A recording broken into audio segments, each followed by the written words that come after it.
Time back here at home, the U.S. has joined a sweeping United Nations arms treaty designed to keep weapons out of the hands of terrorists and human rights abusers. Secretary of State John Kerry signed that treaty today in New York. On the sidelines of the UN General Assembly, some 90 other countries have joined the measure, which seeks to regulate the $70 billion global arms trade. Now remember, the U.S. is the world's top arms exporter. NRA officials and other critics have claimed the treaty disregards the Second Amendment, but the Secretary of State today said the measure respects the rights of Americans. Listen. This treaty will not diminish anyone's freedom.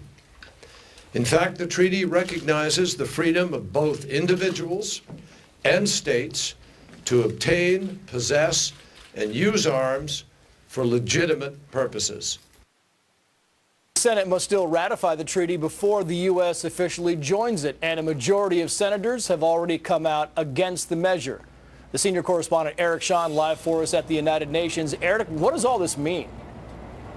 Yeah, you know, Trace, human rights activists here at the United Nations say that every minute one person around the world is killed by gun violence. That's why they have this treaty. As you said, Secretary of State John Kerry today signed it, the UN Arms Trade Treaty.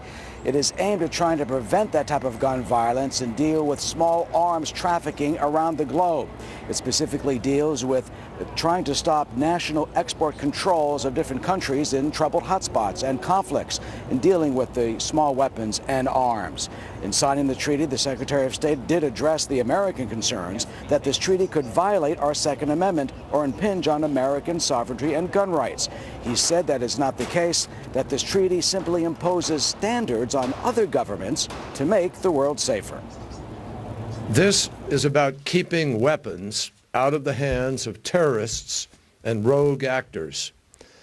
This is about reducing the risk of international transfers of conventional arms that will be used to carry out the world's worst crimes. This is about keeping Americans safe. And it impacts everything from small arms to actually attack helicopters, Trace. And Eric, what else are the critics saying about this? Well, critics really are dashing this. The National Rifle Association, the NRA, issued a statement that said in part, the Obama administration is once again demonstrating its contempt for our fundamental individual right to keep and bear arms. This treaty threatens individual firearm ownership with an invasive registration scheme, and some say it simply won't work.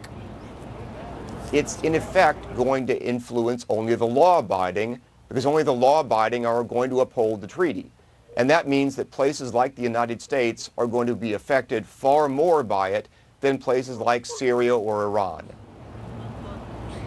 And with the majority in the Senate apparently against it, it will likely not be ratified. Trace? Eric Shawn live for us at the United Nations. Eric, thank you.